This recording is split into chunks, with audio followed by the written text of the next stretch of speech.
My lords, ladies and gentlemen, topping the bill at the old-time Palace of Varieties is that delectable demitasse of pulsating pulchritude, mezzo coloratura extraordinaire, Lucrezia mouse porridge.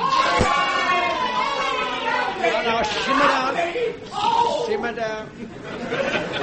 Tonight, before your very eyes, she will swallow a blazing telegraph pole while singing, unaccompanied, the entire London telephone directory.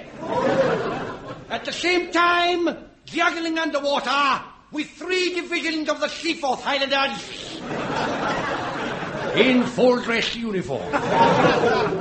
However, she hasn't turned up. So here is a wax cylinder of Round the Hole.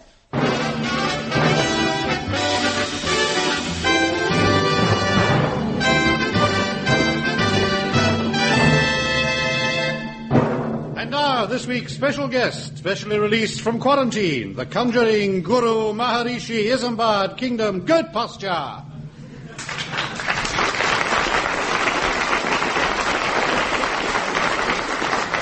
Hello and welcome to the show. Well, first an apology to the Bishop of Woolwich.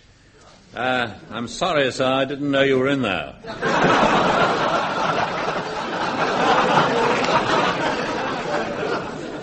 Well, now then, the results of last week's picture competition in which we showed you a photograph of the House of Lords and invited you to spot the hippopotamus. Well, some of you came up with novel and highly improbable suggestions as to where it might be. And I think the expression on the face of the Lord Chancellor may well have misled you. The hippopotamus was, in fact, in the Distinguished Visitors Gallery just to the left of the blue-nosed baboon. And the prize for the winning entry has been sent to Mrs. E.M. of Dunrovin, Samarkand. And is, as promised, it is an inflatable rubber Douglas Smith. This, I may say, is indistinguishable from the real thing, except for the slow puncture. And I understand he's having treatment for that. And on to the next item. Smith? Sir. Right. Movie Go Wrong, a series of radio adaptations of popular favourites from the silver screen. If you missed them the first time, now is your chance to improve your aim. This week, Horne Graphic Productions, in association with Warner Sisters, proudly presents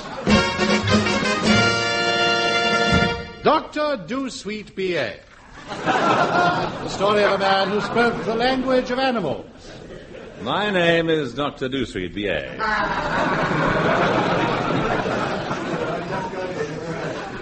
I practice in the West Country. And I'm getting quite good at it. It's a busy life being a country doctor. Outside of my waiting room I have a lot of patients, but once in my surgery I become quite irritable. I was sitting there one day idly reading my Lancet. Let's see now, made in Sheffield by the Acme Steel Company Limited, when suddenly the door opened. Oh, excuse me, Doctor. There's a case of berry in the waiting room. Oh, thank you, nurse. I do enjoy a glass of it over lunch. Put it in the cellar and show in the next patient. Right, Doctor. My next patient entered. He had 2 fractured arms. I shook him warmly by the foot and bade him sit down.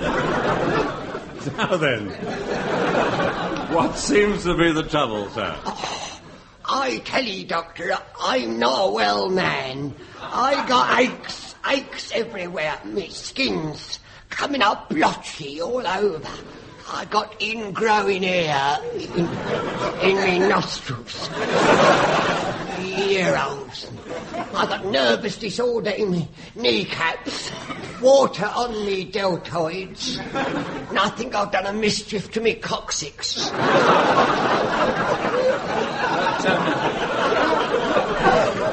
But how do you feel in yourself? All right, except a slight cough. I gave the poor fellow a placebo. He wrapped it round his thin shoulders and left. And that night I was thinking about my practice over dinner. I knew in my heart that I really wanted to be a vet, an animal doctor. I turned to my faithful parrot, Amnesia, played by Douglas Smith in a feather boa and wearing a red rubber glove on his head. Oh, sir, must I? Quiet or I'll cut off your peanut rings. Come on, up on the perch. Oh, very well. I am Nisa. Will teach you the language of animals, Doctor. This was my great opportunity.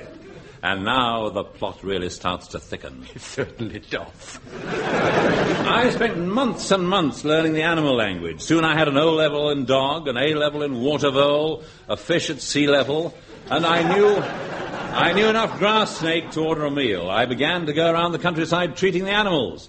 A pint for myself and a whiskey and soda for that cow out in the field. But not all the animals appreciated my doctoring. One day, as I was passing, I distinctly heard a duck say... Quack. Thank you.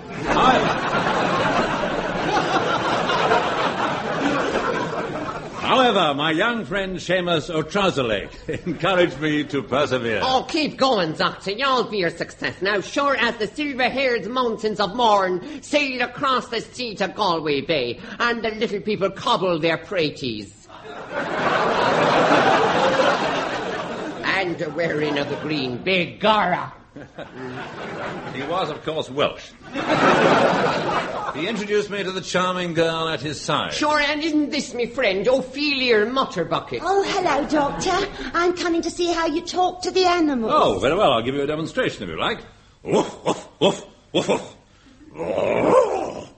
Woof, woof, woof, woof, woof, woof. Woof. Doctor, he doesn't seem to understand. Well, no, he always was rather a stupid cat. Still, now you're here, you can help me open this crate that I got this morning. Oh, by the green socks of Eamon Andrews. 'Tis a two-headed llama. Well, naturally, I subscribe to the Two-Headed Llama of the Month Club. It's called a Push Me, Pull You. Push me, pull you. Yes, for reasons I won't go into at the moment. Now, come, let's take it down to the circus. I knew if I could persuade the circus to exhibit the animal, I would make enough money to begin my search for the giant purple prawn. I spoke to the circus owner. I say, would you like to see my Push Me, Pull You? Oh, my. Well, there it is over there, standing near my friend Seamus. Now, what do you think? Oh, I've never seen anything like it. I've never seen anything like it in all my life. Then you'll exhibit this strange creature. Certainly. Right, men, into the cage with the exotic beast. Here, get your hands off me, you great pretty. Leave off, get off. Oh, leave me alone, you dirty, filthy swine. We'll make a fortune. Make a fortune showing him round the provinces to people who've never seen one. But what about the Two-Headed Llama? Two-headed llamas? We don't get no call for them. Oh, Dr. Doosweet, the crowds are flocking to see Seamus. You'll soon be rich. Oh, please, please let me come with you to search the world for the giant purple prawn. I want adventure. I'm footloose. My knees aren't too secure either. Very well, we'll get Seamus back and go and buy ourselves a boat. Seamus and I went down to the harbour. There was a dirty old lugger lying beside the quay. He jumped up as we approached. Beware the albatross, young sir. Beware the albatross. Their beer is cloudy and they charge sucking prices in the saloon. Yes, well, thank you. I'll bear that in mind. I'm looking for a vessel to go a-voyaging. How about that one there? That be a fine catcher, that be. Known throughout the seven seas as the saucy Douglas Smith. Oh, begorra. Oh, let's go aboard and examine his bowsprit. Creak, creak, creak, creak. Well done, sir. Versatile as ever. Thank you very much. I feel it's only fair to warn you that I'm leaking a little, and I'm troubled with barnacles on the rudder. Oh, nonsense. Nonsense, a coat of tar and you'll be as good as new. Now, come on, everybody, let's explore his poop. Oh, I say so, must you? Shut up! After a thorough investigation, we decided he was seaworthy and began to lay in provisions for our long sea voyage. 10 barrels of salt pork, 5 barrels of fresh water, 1 barrel of weevils, half a ton of hard tack, half a ton of soft tack, smidgen of medium tack, 4 butts of sack, 4 sacks of butt, 10 hundredweight of corn. That's rather a lot of corn, isn't it? I didn't write the script. Anyway, she'm loaded to the gunnels. You'm all ready to go. Right, and so I cast off, even though I hadn't quite finished the sleeve. And we set out to search for the giant purple prawn. Land, ho! Land to starboard! Land! Land! Well, it's hardly surprising we haven't left the harbour yet.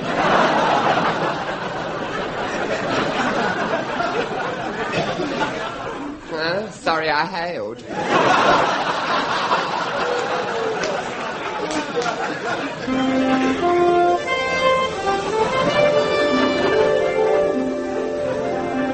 Dear Diary, it's now 10 weeks since we started our voyage. Dr. Doosweet has spent most of the time leaning over the side, playing 20 questions with a barnacle. Last night was the roughest of the voyage. Seamus lashed me to the mast. I never thought I'd last till morning. Thank heavens the weather was good. I myself had abandoned my chat with the barnacle. I found him rather boring. Well, I used to think that, sir, but speaking as a ship, I found he grew on me. That's rather good. Oh, be quiet, Smith. Can't I even creak a little? You'll creak when you're croaking to. Doctor, I'm not one to complain, but by the great red beard of Edna O'Brien herself. I must know, when are we going to get there? When? Get where? To my next funny line. I'm not getting enough. I'm underexposed. It's true, I'm underexposed. That's what I am. I blossom when I'm exposed. You didn't expect it, Ducky. I get fan letters, you know. Yes, I do. I've got bigger fan mail than anyone else on this show. I'm not being serviced on this show properly. I need servicing. Service. All that night the storm raged. It's a disgrace! I don't get the service. I know my worth, and you get announced as here, playing ships and pirates and all the plum parts. You haven't heard me playing the part of a plum yet. Oh, shut up. We thought it would never end. The saucy Douglas Smith shuddered under the buffeting. He's an announcer, he's not an actor. Creak, creak, indeed. That Douglas Smith, he don't feel it. You want feelers. I mean, yes. I feel it, I do. I do, love, yes.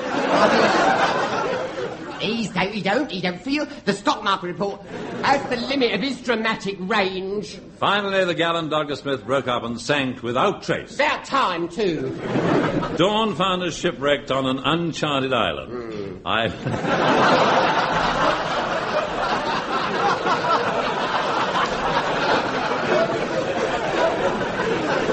I lay exhausted on the beach, gazing up at the drooping palms. They were attached to the drooping arms of several drooping natives. Oh,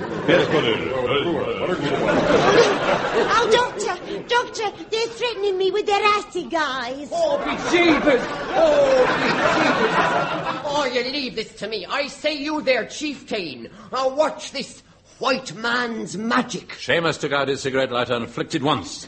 The little flame flared and the chieftain drew back with a gasp of amazement. Oh, that's amazing. My cigarette lighter never worked that first time. Allow me to introduce myself. My name is Enid Blyton III. Is it really? Yeah. On this island, we are all named after our favorite authors. This is my wife, Ernest Hemingway. And this is my Prime Minister, anonymous 18th century. They took us to their village. In the centre of the clearing were several poles. They tied us to them. You see these poles? When we have a low opinion of people, they are tied to them and executed. I see. They're sort of opinion poles, are they? Oh, dear Enid Blyton, I can't get over it. Well, I'm ready to die, particularly after that. I've lived a full life and done everything. I've been everywhere, Kerry, Dublin, County Mayo. I've had marvellous experiences in Cork and quite a bit of fun in foam rubber. So Go ahead and kill me. See if I care. Go on, see if I care, you dirty swine. The drums began to throb and the natives danced wildly around us. One waved a spear, another waved a club, yet another waved a handbag. A handbag? Well, if you can't beat 'em, join 'em, I say. Listen, Doctor, I've been dancing with them, and I happen to notice that the chief's pet, Aardvark, is sick. This was the break I needed. I persuaded the chief to let me examine his pet, and I soon discovered the cause of the illness. Tell me, my dear physician, what is wrong with my Aardvark? Well, it's nothing really. He's just been barking too hard. That joke is now appearing at the Alhambra Theatre, Leeds, as part of a farewell tour prior to retirement. Give him these pills and he'll soon be better. Oh, thank you, Doctor. Thank you. And as a token of my gratitude, you shall be released. Oh, Doctor, sob, sob, gulp, gulp. You saved us. I will heap you with jewels, O mighty Doctor. I will smother you with frangipani blossoms. You shall be covered with umboko. And you shall stand knee-deep in umpa. It was Umbala last time I heard it. I think I'd rather not, if you don't mind. Look, if you want to reward me, there's one thing for which I've searched these many years. It's obsessed me day and night. Ah, I can lay that on, too. No. It's the giant purple prawn. Now, where can I find it? The giant purple prawn? The chief drew back aghast. That's a sort of rough native curtain. And there, behind the ghast, was the object of my search. By the tall stool of Valdunican. At last you found the giant purple prawn, the only one left in the entire world. Tell us, Doctor, as a man of science, what is your considered opinion of it? Well, just a minute. Just as I expected. Delicious.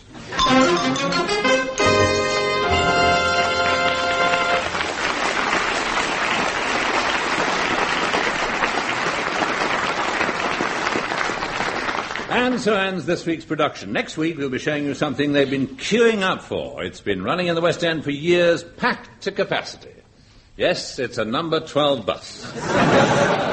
Whatever happens, don't miss it. But if you do, there'll be another one along in a minute. And as I thought, here it comes now. Rambling Sid Rumpo. Hello, my dear ears, and ahoy the new, for with my trussock in my hand, and a faraway gleam in me kilt, I'm aware this bricht moonlich nicht the new. Well, shouldn't worry too much. I believe it can be cured these days. I am merely being Scottish. The song that I'm about to sing is a maudlin Scottish air and is extremely popular on Rabbi Burns' night in Samoa. Do they celebrate Burns' night in Samoa? No rabbis. That's one of the reasons for the continuing popularity of the song. They've never heard it, you see. Would that I was in Samoa. Oh, that's very encouraging of you.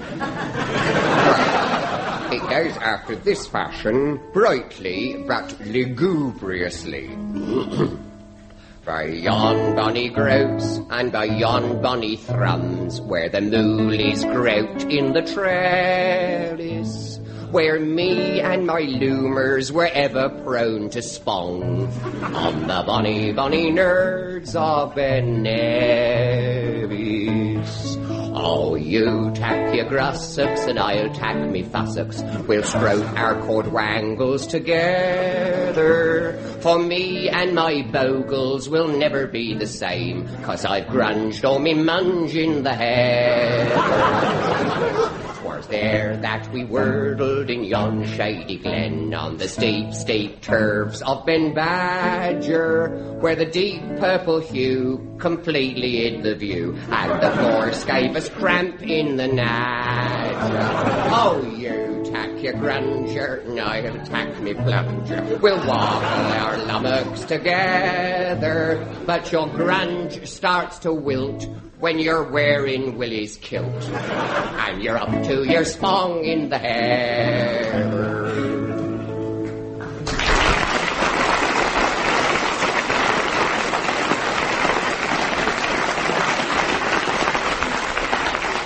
And now to set your teeth clicking, your nerves snapping, and your head ringing. It's the groovy, way-out freak where you are, blistering white heat of Radio Balls Pond Road.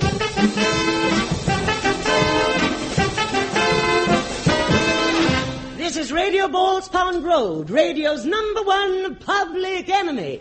Balls Pond Road is wonderful. And now, for all those swinging old age pensioners and nursing mothers who make up the bulk of our audience, while the teenagers for whom it's designed are out at work, we hope to bring to the studio from time to time interesting personalities. But you can't win them all, and with me now in the studio is Daphne Whitethigh. Hello. Oh, the big city can be a lonely place, especially if you're a young girl who lives in a bed-sitter. But why not go gay? Take up those boring old carpets and hire a sanding machine and show off those floorboards. You can explain about the noise and dust to the neighbors later. Then rub oil or beeswax into them. A really friendly neighbor won't mind a bit. Throw jewel-bright scatter cushions all over the place and get a few inexpensive but fun antiques. Bring out that old bust you've been hiding away for years. Use it as a centerpiece and show it off. You'll find you have heaps of friends you never knew existed. Thank you, Daphne Whitethigh. And now for drama lovers, Radio Balls Pond Road proudly presents the first of a series of adaptations for radio of literary masterpieces. Today, Far from the Maddening Julie Christie, which is, of course, a hardy annual. It stars Dame Celia Mole Strangler and aging juvenile Binky Huckaback.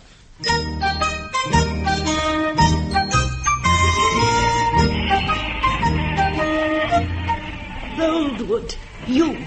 Yes, me, Bathsheba. What brought you here, Boldwood? A horse. You're so flippant, William. I had to see you, Bathsheba. Too late. I've already bathed. Tit for tat. You minx. You set my heart on fire, Bathsheba. You're the prettiest woman in West. Wes, you've forgotten the sex. You must be joking.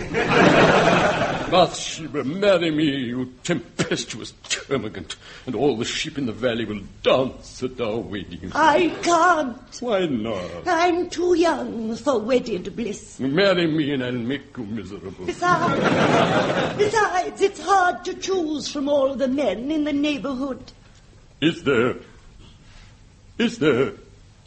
someone else? Yes.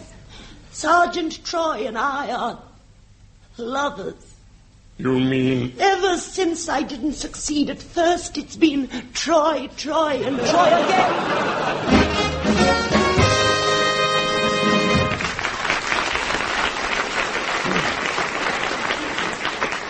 And for hardy lovers, I'd just like to say I admire your stamina.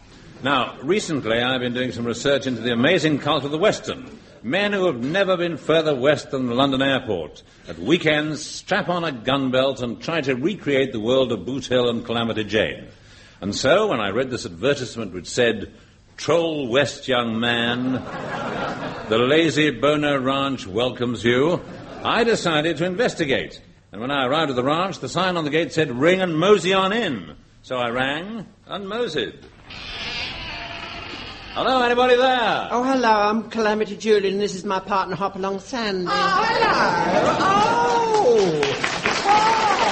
I never expected to see you. Rise, little bighorn. Oh, how boner to bother your dolly old eek again. Don't be strange, trolling. Oh, thank you. So this is the Lazy Boner. Yes, do you like it? We tarted it up like a real Western laddie. Yeah. What made you go in for this Western style of living? We've always hankered after the grassroots. Hankered and pined we have, haven't we, Jules? Oh, yes. We feel there's a crying need in this country today for men like us to get out into the open. Open, yeah. It was to fulfil this long-felt want that Jewel and me opened up this dude ranch, 2 up, 2 down and 1 out in the yard, or as we call it, the great outdoors. Yes. Now, what's your curriculum? Mondays it's cow punching, Tuesdays it's bronco busting, Wednesdays buffalo wrestling. And Thursdays? That's flower arranging.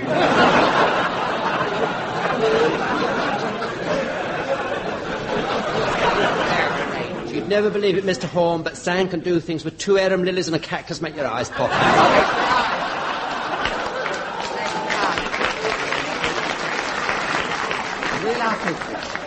And I believe that while you're here, you adopt Western names. Western names, yes, as you can see by my drag. Thank you.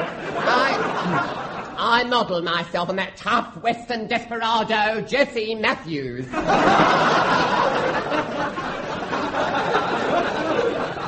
Shouldn't that be Jessie James? I know what I'm doing. It's no good, mister. He's like that. I tried to tell him. I tried. I told him that floral hat and the veil was all wrong. Well, Jesse was wanted by the sheriff. Yes, for robbing trains, not trolling about impersonating Mrs. Dale. But who is Julian supposed to be? You might well ask. Well, who? I am Bill Hickok. Wild? Outrageous.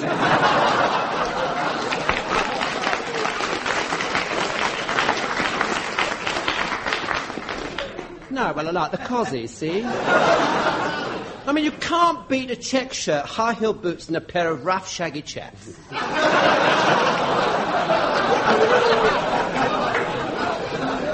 I have no comment to make at this time. Well, now you're here, we'll have to fix you up with some Western drag. How do you see him, Jewel? Oh, I see him all in the black. Oh, the black, yes. Black shirt, yes. Black Levi's. Levi won't mind lending you his. It's very comfortable. Yes, you can say that again. Yes. And a black 10-gallon hat. Yes! With wax fruit on it. Oh, yes. Like Marlene Dietrich in Destry Rides Again. Yes, the black's nice. It comes lovely in the black, Mr. Horne. It really does. No, it does. Home is always safe in black, Safe in black, that's true. Little black. Oh, on the other hand, we could tart him up like lawn green. Lawn green? Lawn green in Bonanza. Bonanza. Please yourself. You've certainly got the Ponderosa for it. And we'll teach you all your actual simple Western pursuits. Such as? Making a lasso. How'd you do that? Creep up on her when she's not looking and pinch her. Oh, he's a scream. Yeah. Oh, Mr. Horne, Yeah. he kicks me in fits. He does me too. No, he does, though. Now, you'll be wanting to know about your sleeping arrangement. Yes, I will. Well, Jewel bunks over there, I bunk over here, and then you bunk over there. Your pillow will be a saddle. You're only covering a horse blanket. But if you hear anything in the night, don't move. Why not? You're sharing it with yours. Lovely mare.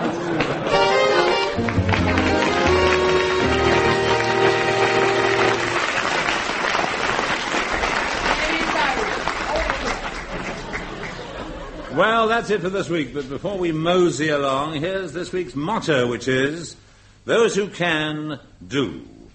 Those who can't, well, bad luck. See you next week.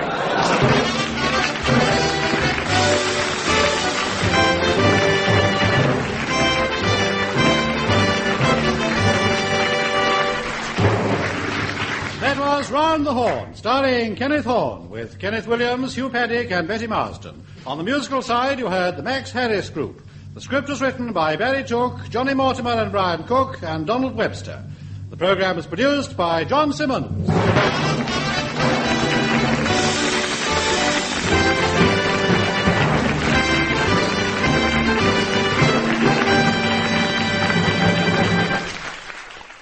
My lords, ladies, gentlemen, Field Marshal Limpopo, General Klaus von Rundstedt and the Albert Spiegel of the Royal Welsh Fusiliers, Colonel McGanderpoke, not forgetting his good lady wife.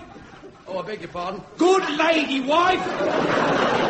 Brigadiers, brigadarlings, officers, non-commissioned officers, men, non-commissioned men, other ranks, comrades of the Khyber. The toast on this festive occasion is civil. The regimental goat, with whom I should like to couple General de Gaulle.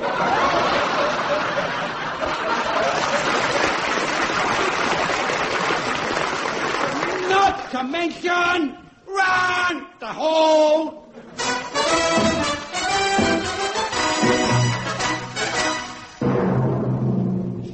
As this is a special show, especially mounted for this very special occasion, we are going to mark this very special day by doing the same old rubbish we do the rest of the year. First, around town, a quick roundup of what's been happening in swinging London as opposed to dangling Bootle. Here with the inside info is trendy showbiz columnist Peter Nodule. Come in, Peter Nodule. Shut the door after you, there's a draft. Well, it's all happening this week. No, not in here it isn't.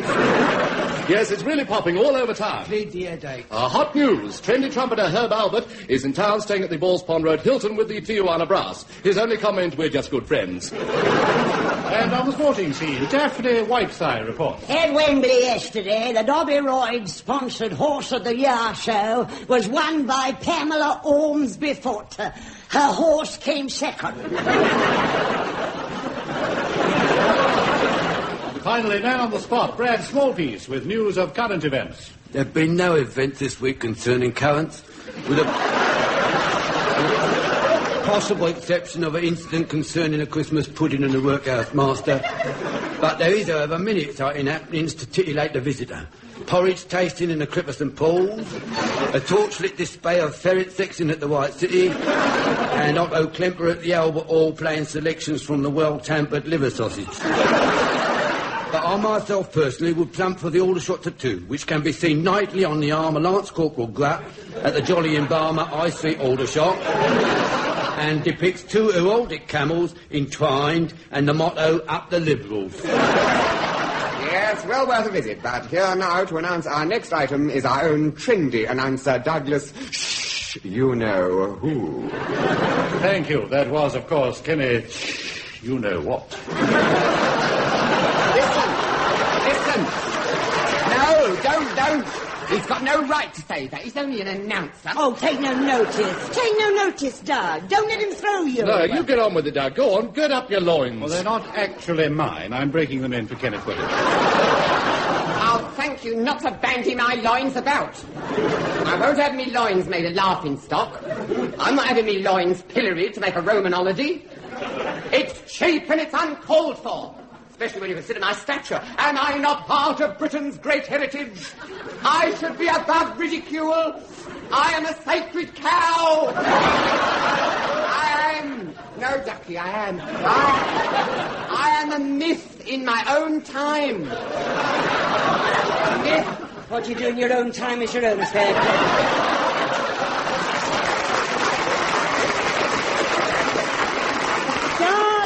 Douglas, make the announcement. Around the Horne Christmas colour supplement.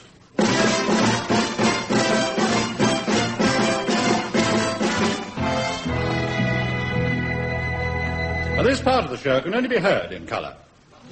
First, the lively arts. Here in the studio tonight is that doyen of folk singers, a man who is no stranger than he ever was. Here he is, rambling Sid Rumpole. Oh, hello, me dearie-o. Sing Roomy Down and Sponga Twitty-o. For green grows the moss on my true love's poor bangle. Have you tried scouring it with steel wool? I did, but it took the varnish off. Well, since I've been here last, I've been a-wandering over hill and dale, through bush, through briar, where the spotted curd wings low, or the bosky fields of grout and turf, and to where the high spume blows and the curlews grunge. Grunge? Yes, grunge. I didn't know curlews grunge. Oh, they do. You can't stop them. It's their diet. You'd grunge and all if you lived on a diet of seaweed and worms. Anyway, 'twas there, close by fabled Clacton, that I picked up this ditty. It is the Clacton Bogle Picker's Lament, sung by the itinerant lummock-mongers of they parts, who hang about the foreshore, scroping their lummocks and munging them at passers-by. Which is one of the reasons why more people are going abroad than ever. This lament is sung by an old lummock scroper and goes as follows.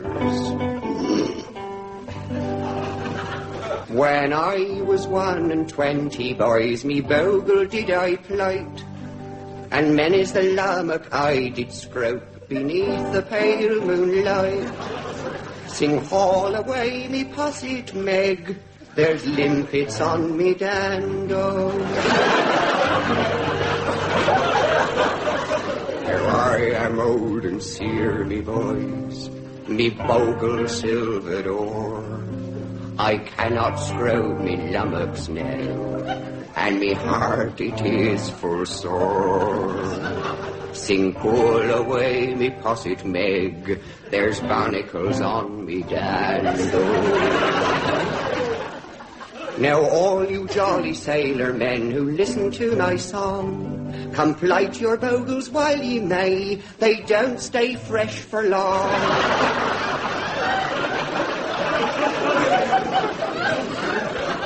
Sing hurry up with a posset Meg, there's an octopus up me dando.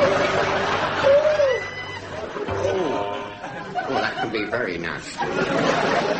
Well, thank you, Rambling Sid Rumper. You are part of England's living folklore. Yes, you ask me, it's a law that should be repealed. Finally, Round the Horne Christmas Colour Supplement takes a look at Christmas at the BBC. And in the Round the Horne studio, presents were being exchanged. This is for you, Fiona. I hope you like it. Charles, what is it? Such an unusual shape. But what a pretty ribbon. I had them put it on in the shop. Do you want it now, or will you wait until after the Queen's speech? No, Charles. No, Charles. Darling, please pass me the scissors. Oh, how lovely. Oh, you shouldn't have. I wanted you to have it, Fiona. It belonged to my grandmother. Thank you, Charles, thank you. But what is it? My grandfather.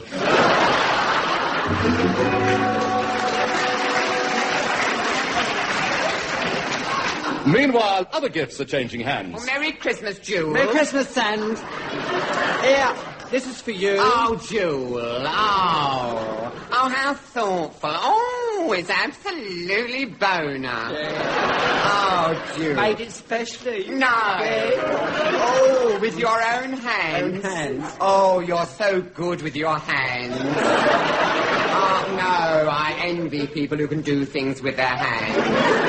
Now, what shall I wear it with? Well, I don't know. Oh, how would it go with me velour trouser suit? No, on me crushed strawberry PVC ensemble. With a bell bottom. What shall I wear it with? Please yourself, it's a Christmas pudding. And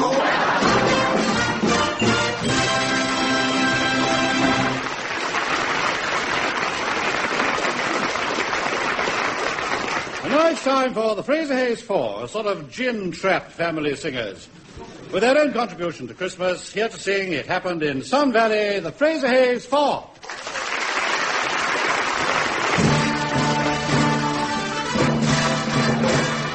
Happened in Sun Valley, not so very long ago. There were sunbeams in the snow, and a twinkle in your eye.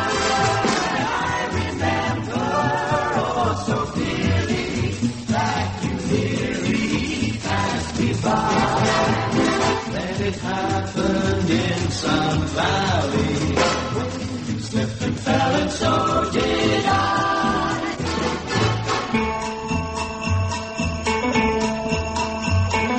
Howdy, folks, let's go for a ride. Get your favorite one to sit on his cycle up in the sleigh, giddy up, Nelly Gray, where do we go? While we listen to the sleigh bells ring, yodeling to your baby, you'll be nice and warm no matter how cold you may be. Take a look, a little Jack and Jill, they ski down a hill, that's a snowplow turn. Look, there's a still on a hill. When you're down, it's a thrill to go up again. Everybody ought to learn to ski, for that's how we first met. We were that Jack and Jill that came down a hill, and I looked at you, my heart took a spill on a hill. It's a thrill I can't forget. It happened in some valley, not so very long ago. There were sunbeams in the snow, and a twinkle in your eye. I remember oh so clearly that you nearly passed me by. Then it happened in Sun Valley. You slipped and fell, and so did I.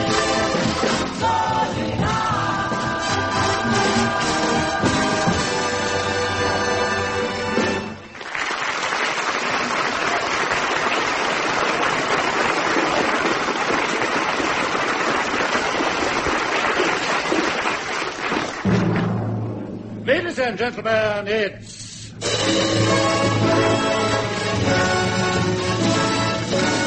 Armpit Theatre. The BBC, the studios which gave you epics like Les Miserables, Crime and Punishment, and Does the Team Think, would now like them back in exchange for their pathetic production of The Hunchback of Notre Dame. My name is Henri de Lavatoire. I am a marquis, which means I can be hired for parties and functions.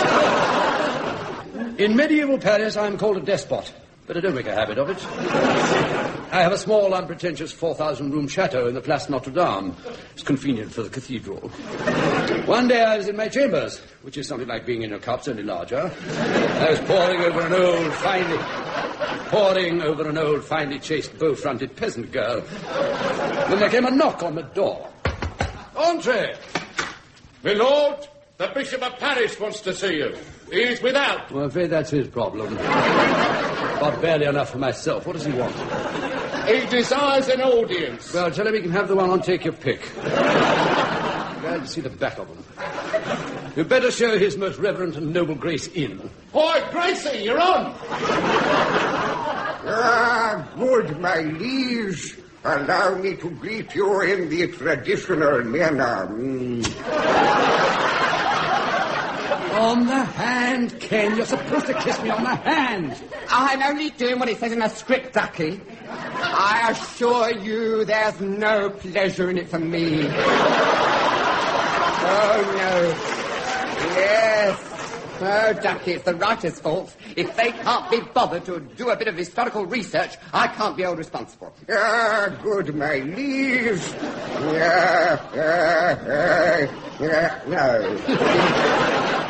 I have grave tidings. What is it, good bishop? Where's the murder? Not the poor, ugly, hunchback bell ringer at whom the townspeople scoff. The same. He's been insolent and rude. Yesterday at evensong, I was leading the choir through the nave, swinging my censer, and you know what the impudent wretch shouted? No, what? Go it, girl, your handbag's on fire.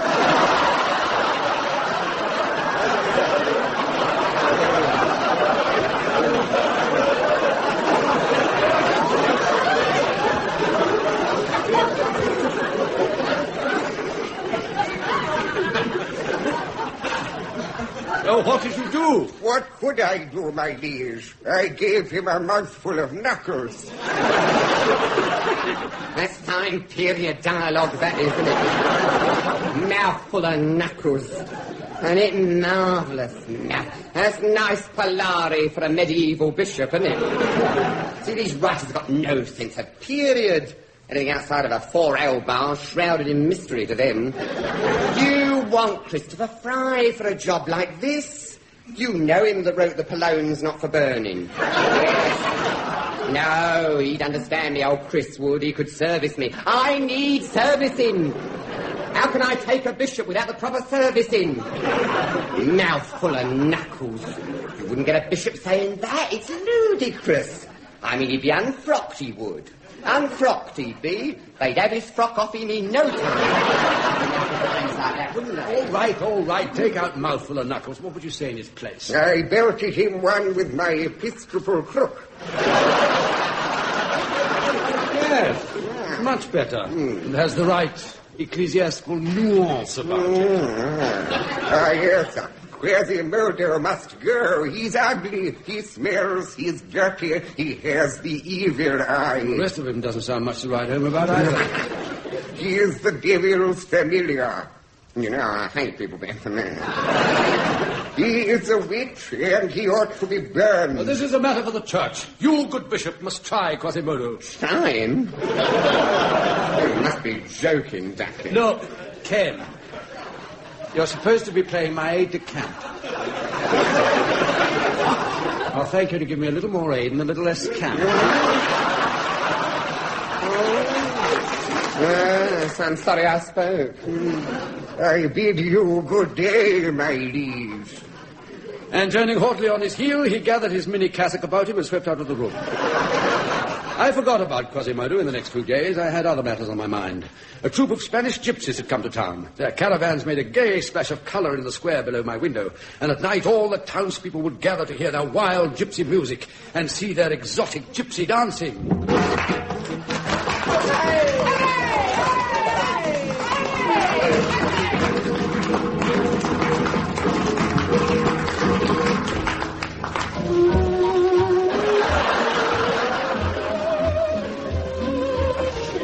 And representing Southeast Europe is Sunny Zal, an Edna Lippincott, who dances under the name of Esmeralda.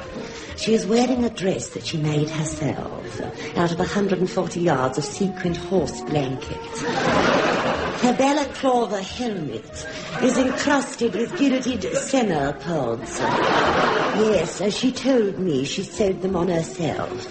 She and Sonny were last year's runners-up. Well done, Sonny and Esmeralda. Keep taking the tablets, dears. Watching from my window, I was entranced by the fiery Esmeralda. She was beautiful, untamed. Her lips were a sensual scarlet wound set in a perfect oval face. Her eyes held a smouldering invitation to forbidden delights. I should have played that part. It describes me perfectly. Why didn't you get it? I failed the medical.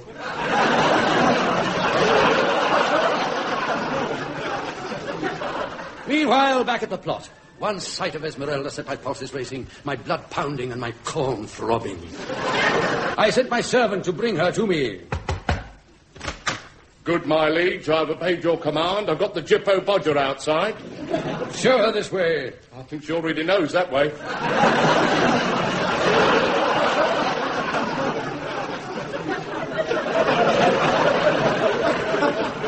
In here, Mrs. Woman.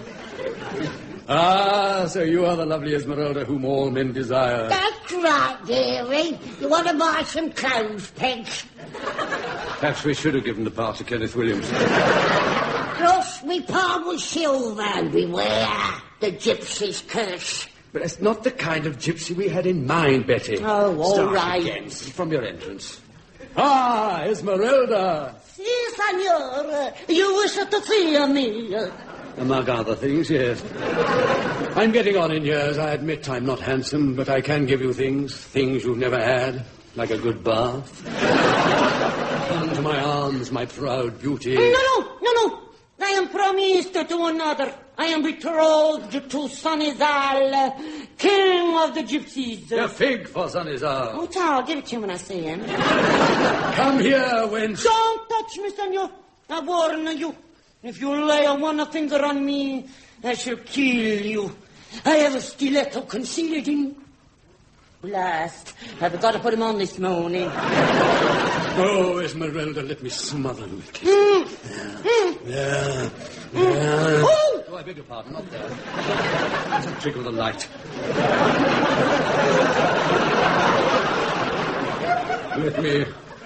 Let me hold you like this.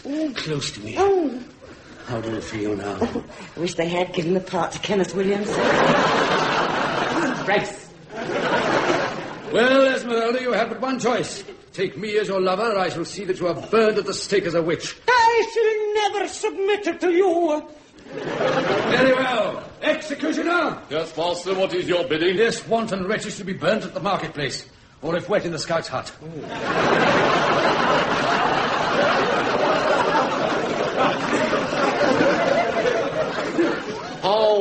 How do you want it done, Master? Medium or rare?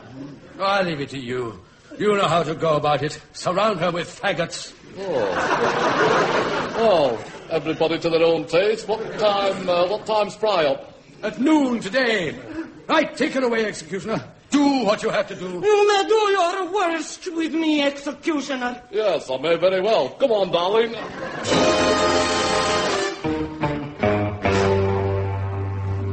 Meanwhile, in yet another part of the plot, other eyes were watching, or should I say other eye. It was Quasimodo. Enter Kenneth Williams with cushions stuffed up his jacket.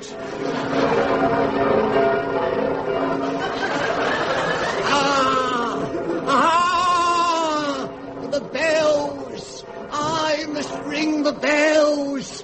That's all I do from morn to night. Ring the bells! That's how my life is spent, but I love the sound of the bells. Yes, I do like a good ding-dong. Oh, woe is me! This burden I carry has been the cause of the trouble I'm in. Ken, you should have the cushions stuffed up the back of your jacket, not the front. You're giving people the wrong idea of the sort of trouble you're in. Oh, yes, I thought it was a bit odd. Now, where was I? Pity poor Quasimodo. Why am I so ugly? Why do people run away from me? Who would have my lot? What a lot I got.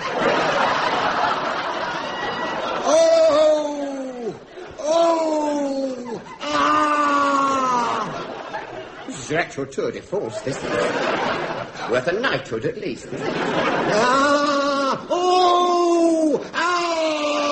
But am I not human? Have I not parts and passions? Well, don't take a vote on it. I love Esmeralda. I know I'm not much to look at, nothing to see, but I'm funny that way. Well, I'm glad I got all that out of my system. Now we can get on with the story now. The scene changes to the square in front of the cathedral. Esmeralda is about to be tied to the stake. The executioner prepares to ignite the faggots, when suddenly a hunched figure bursts through the crowd, seizes the object of his desires, and rushes up into the belfry of Notre Dame.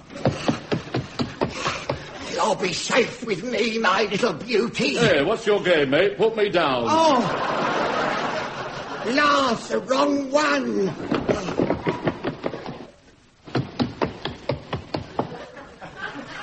Darling. Wrong again. Oh, beg pardon.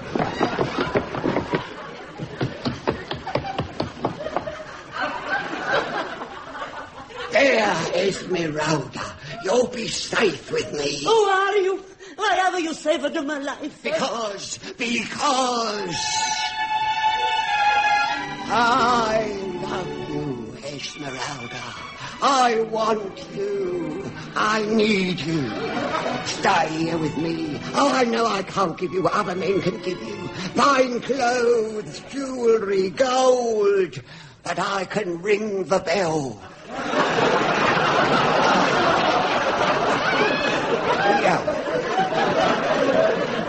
What do you say?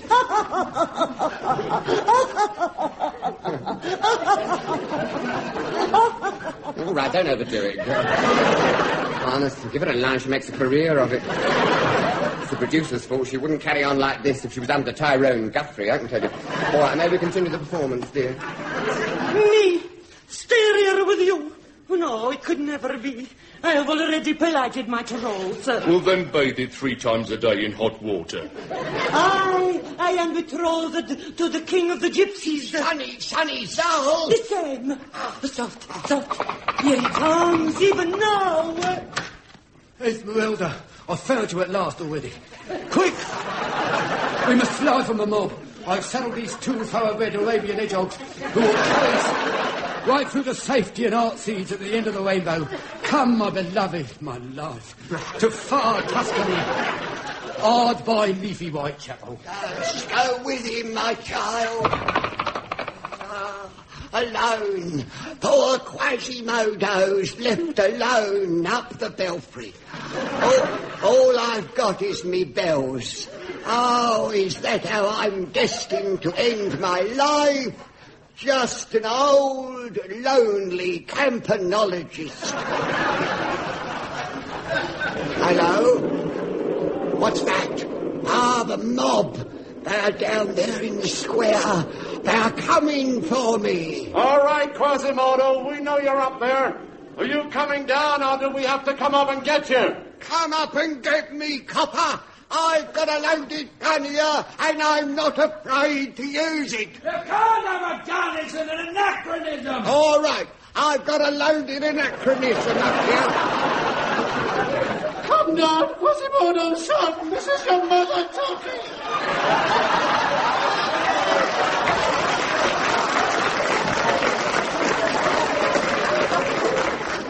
Mother? Yes, it was the only part left. Come down, son. No, too late. I am going to jump.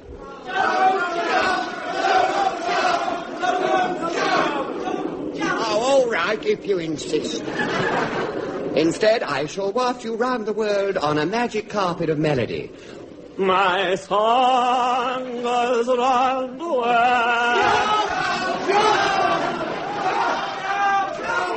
In that case, I shall leap onto the bells and have a resounding tinkle from the play.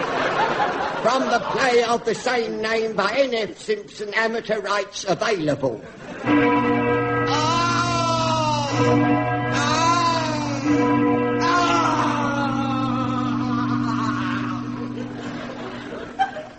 Don't look, Esmeralda. It's not a pretty sight. Don't look. Why? He's been crushed by the giant clappers.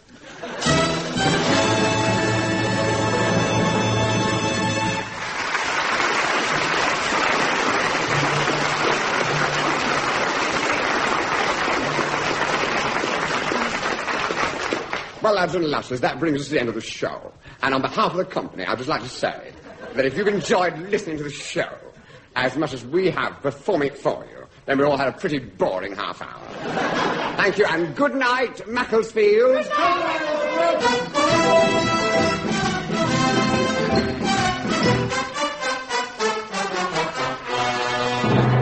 That was Round the Horne, starring Kenneth Williams, Hugh Paddick, Betty Marsden, and Bill Pertwee.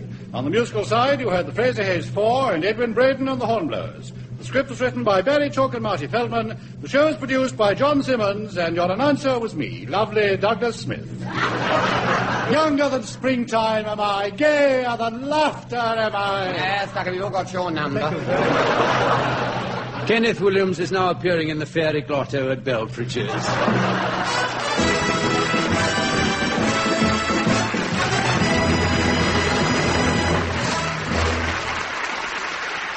Ladies and gentlemen, Round the Horne.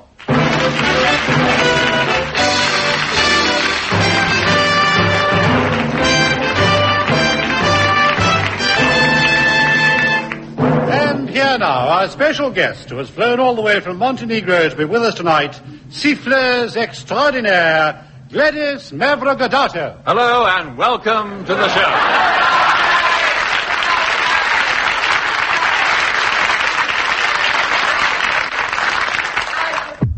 Thank you very much.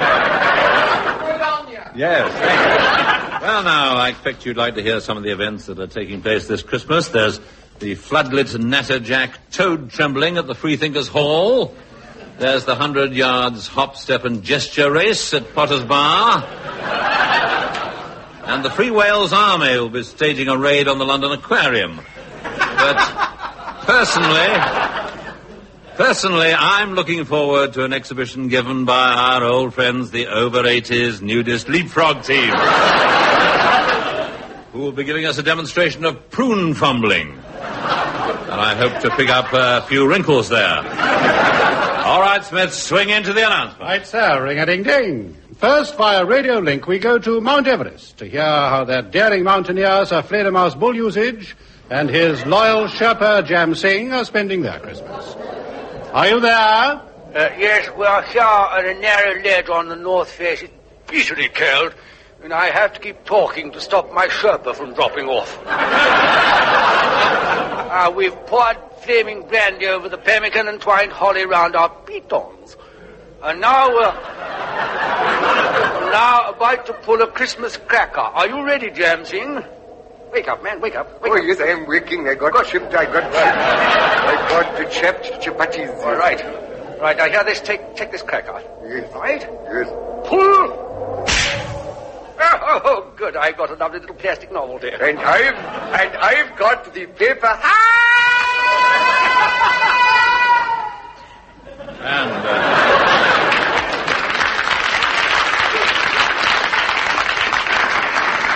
And thank you, Sir Fledermaus, alone on Mount Everest. And another man working through the festive season is St. Pancras washroom attendant, Mr. Montague Gore Strangely. I see you festooned the place with paper chains. Yeah. I made them myself. Did you really? Yeah, nice, isn't they? Aren't they charming, nice. yes. Yeah, not only that, I've written the words Merry Christmas in white paint on the roller towel. Shows up very clearly. Yeah.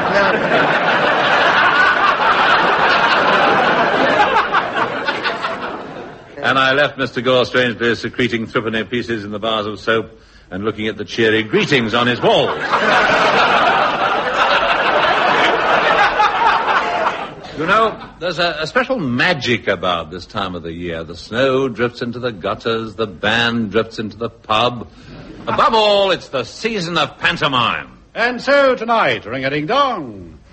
Half alive from London, Armpit Theatre proudly and furtively presents Cinderella, or Through a Glass Slipper Darkly.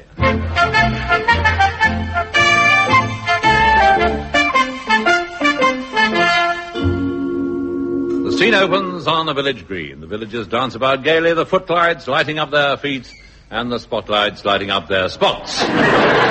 My name is Baron Hardup. I have 3 daughters as Cornplaster. Hello, dear. Played by Hugh Paddock. Then there's my second daughter, Bread Poultice, brought to life by saturnine sex symbol Kenneth Williams. Hello, Daddy. Look, hither comes Here. Look, hither comes Dandini, the prince's messenger. That's all I ever get, these plot lines. Oh, yes. I bring you salutations and a message from your sovereign prince. Insofar as that this evening a splendid ball come cheese and wine party is to be held at the palace, all maidens are requested to attend for the purpose of a royal butchers at the local crumpets.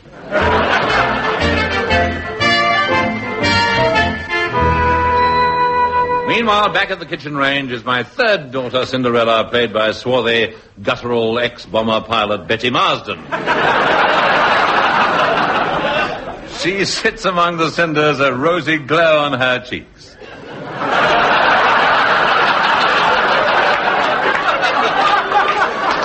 Enter Buttons, woodenly recited by Douglas Smith.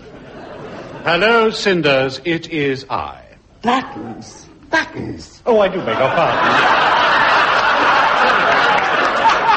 See, I said he couldn't handle the part. Let's give it a love scene to an announcer. Especially when there's professionals standing by. Yes, thank you. Yes. Here's me, fobbed off with an ugly sister. Ugly sister, spitting a cough. I'm not being serviced on this day. No, I need the servicing, Ducky. I can cope with more than this, and this doesn't stretch me. I'm used to enormous parts.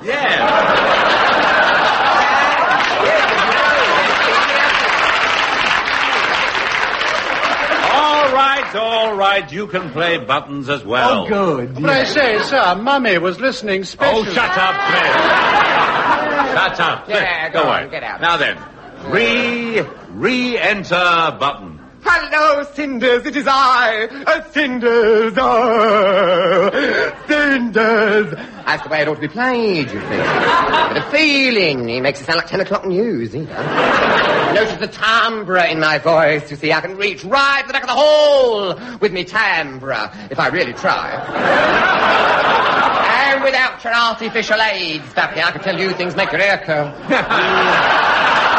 Well, that'd be a miracle, too, wouldn't it? Oh, what a shame you cannot go to the ball tonight, Cinders. I know, Buttons, and yet my two ugliest sisters are going. Be not gloomy. I will cheer you with a song and a smile. We're gonna hang out watching on the sea-free light. Have you anybody watching my... Here, hang on. Hang on. Hang out the washing. Just how old is this script? Well, what's the matter now? I thought the pages were a bit yellow. Look at these jokes. Here, page 10. I hear Masso's just invented a new tank. Got it written here. 4 gears, 1 forward and 3 reverse. Oh, shut up. It's all very well for you. You haven't got to read it. Look, ration books, gas masks, fire watching. I can't read these. Very well. Let's leave the kitchen. I should think so. Masso, indeed. Disgrace. The transformation scene.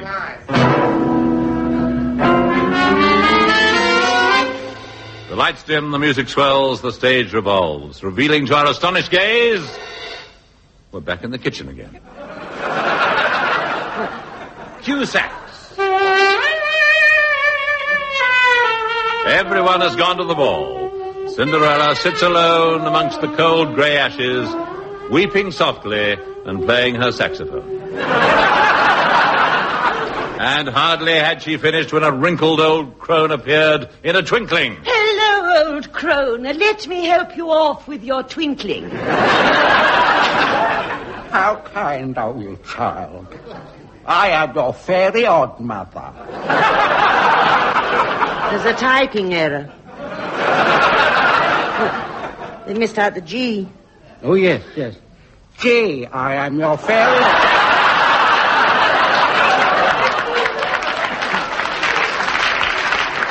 You shall go to the ball, Cinder.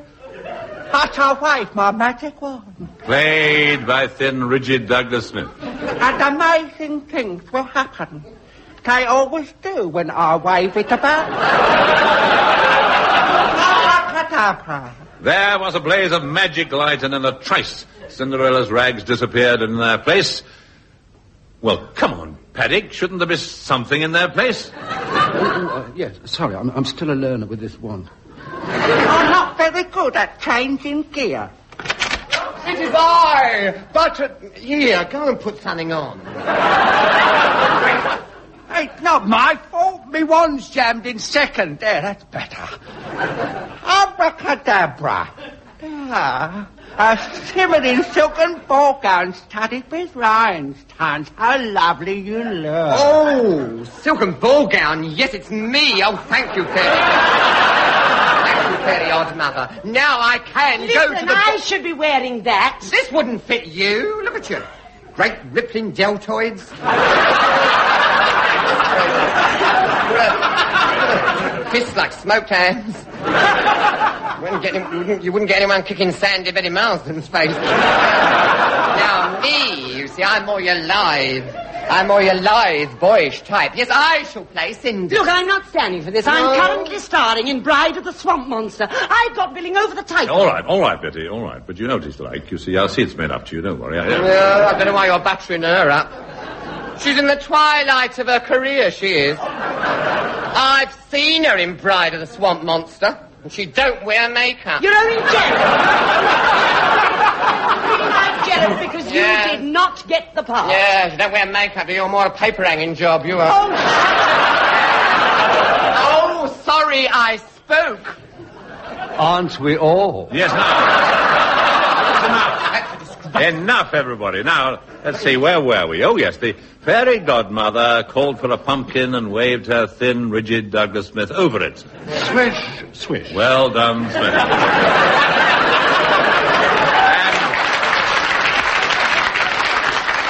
And amazingly, the pumpkin turned into a coach. And after that, she took 4 white mice, also played by versatile Douglas Smith. Squeak, squeak, squeak, squeak, sir. Good man. On to the ball. Hey, wait, what about the glass slipper and being back at midnight and all that? Well, there's no point in making it stiff with plot, eh? Okay.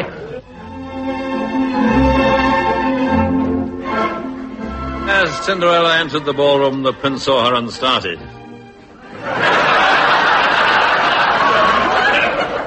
The crowd around pretended not to notice. Before long, Cinderella and the prince were dancing together. The music swelled, tales from the Vienna woods floated upon the midnight air. So anyway, dearie, you got me behind this tree in the Vienna woods. So I said, if you think I'm that sort of girl... right. Laughter!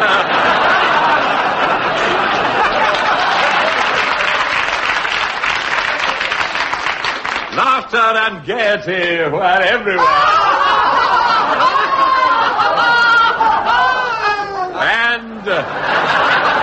And joy knew no bounds. They had to throw her out in the end. Suddenly, the clock struck. Bong, sir. You get around, don't you, Smith? Cinderella ran out into the night, leaving behind her nothing but a glass slipper, a surgical stocking, a copy of Judo Monthly, a roll of wallpaper, and a plastic sink tidy. And the following day, the prince promulgated a decree in a public place. Oh, yes, oh, yes. The prince hereby decrees that whomsoever this glass slipper, surgical stocking, copy of Judo Monthly, roll of wallpaper and plastic sink tidy fits, he will espouse. The prince and Dandini visited every maiden in the kingdom, trying it on.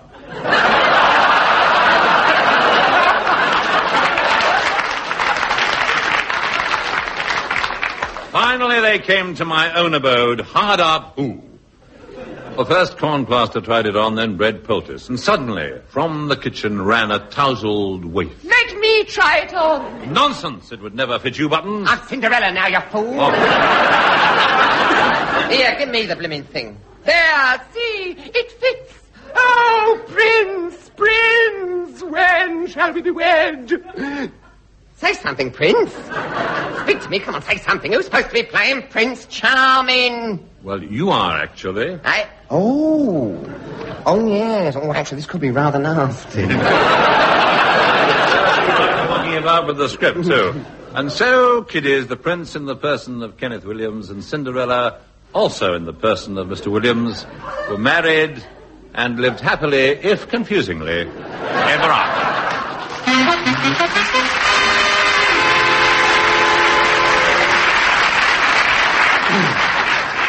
Now, every year at this time I like to hold a party, but unfortunately the party I had in mind got a modelling job at the last minute. It was at the Merchant Seamen's Hospital, so I decided to invite a few friends round, and to help me with the arrangements I had Daphne Whitethigh. Now, first, why not a non-alcoholic punch?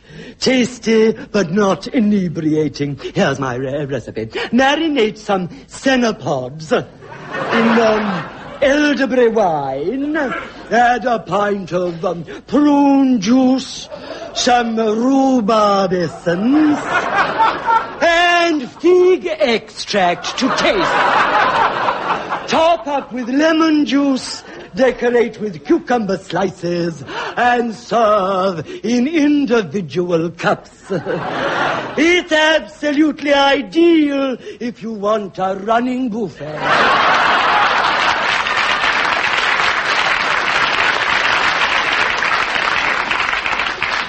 Yeah, should make the party go all right. Thank you, Daphne Whitetie. I heard the bell. It must be the first guests.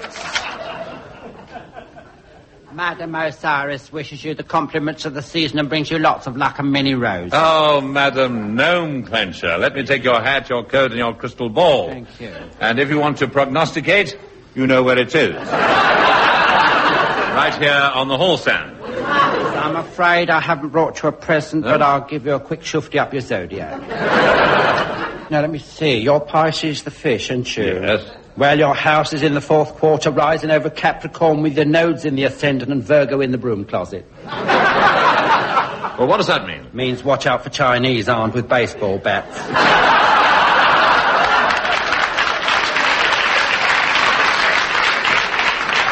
Thank you, Madam Osiris. Oh, don't thank me, dear. It's all in the stars.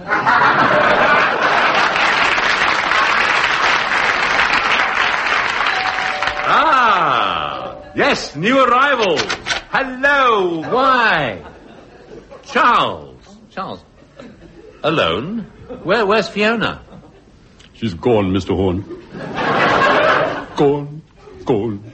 Gone. You mean lost? Not lost, gone. She left this note here. Read it. Q, when is a door not a door? A, when it's ajar. Why should she say that? That's from her cracker. The note's on the other side.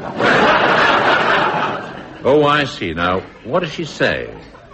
Darling Charles.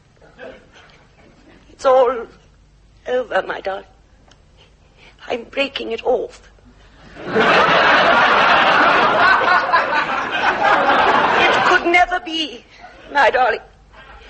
Our love was a flash in the pan, a mere miasma, a few fresh, fleeting fragments of time. Snow in April in Paris, Paris in the spring, and spring in Park Lane. Sob, gulp, gasp. It's all over, Charles. Oh. It's all over, Charles.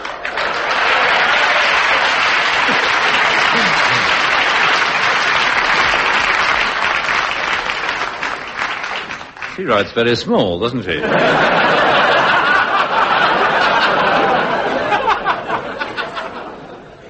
Oh, Mr. Horne, with her gone, I shall die a little. Die a little? Yes, just here, the little grey bits over my ears.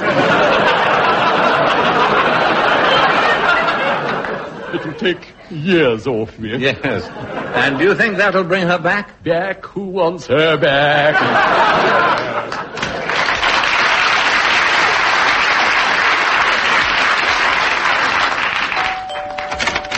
Hello, it's Rambling Sid Rumpo. Oh, hello, me dearie. Very nice to see you. Who will spare a penny for a wandering carol singer, for there's rhyme on me cordwangle and a sprig of holly at me gusset. Well, I'll get the pliers. So, good, Rumpo. Wouldst thou singst for the company? Fine would I, only I'm under exclusive contract to Edison Bell. Still, seeing as how it's you, I'll burst forth with my air as follows. It is called Good King Borislav, and it goes after this fashion. Good King Borislav looked out on the night of granges, saw them whirling round about, armed with rubber plungers. Brightly shone their artifacts, red their possets glowing. He knew not from whence they came, but he knew where they were going.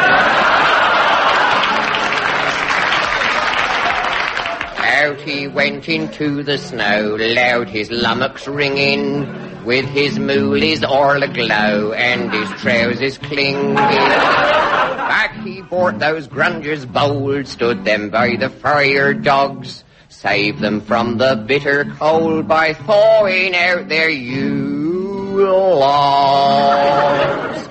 Those who would a grandeur be, take heed of this warning, for there is no guarantee you will live till morning. If you wordle in the snow, in a spot you've chosen, dawn's first light is going to show your woggling irons are frozen.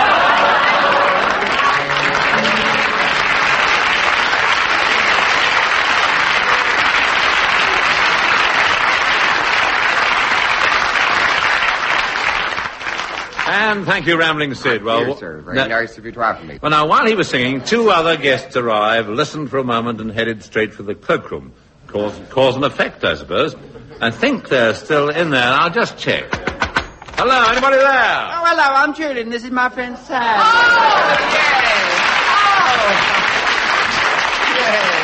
Oh, hello, Mr. Horne. Nice to bother you, Dolly Old Eek, again. Thank you. Yeah, we'll be out as soon as Jules finished doing his rye. Takes him hours combing it so the join don't show. You swore you'd never mention Nah, it. you're so vain. Ah, who's talking? Puts hormone cream on his knees, Mr. Horne. Yes, you do too. And anti-wrinkle cream on your elbows. Well, if you've got good points, you might as well look after them. But at least I don't wear a piece. I'll give you a piece. Come and meet the rest of the guests. No, I don't think I can face anybody. No, I'm too upset. Oh, come on. They're dying to meet you, and you did promise to entertain us. Yeah. No, I'm not going to move from this spot. I'm not going to move till Sand apologises. Never. Oh, go on. After all, it's Christmas. Oh, it's Christmas. All right. Now, shake. Yes, all right. There we are. There, good. There's no warmth in it. Oh, Come on. Come on. and we go. Now, quiet, everybody. Quiet, please. Julian and Sandy have promised to entertain.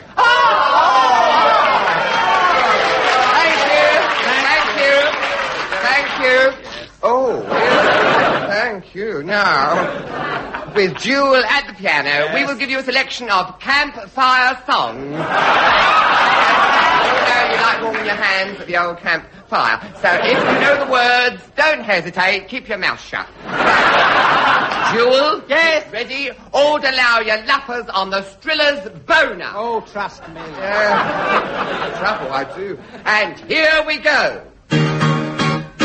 He flies through the air with the greatest of ease. The daring young old on his flying trapeze. His eek is so boner. Oh, balloons he does please. And my love is stolen away.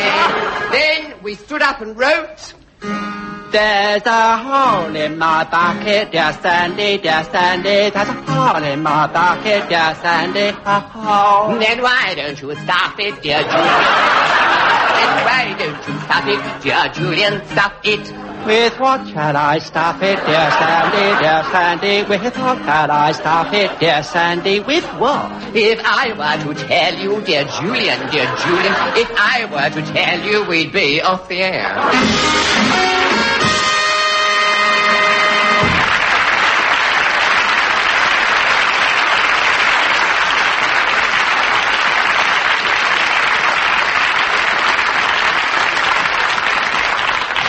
Well, that's it, and if we've managed to raise a smile this Christmastide and helped you to forget your troubles for half an hour, all I can say is you must be particularly easy to please. Thank you!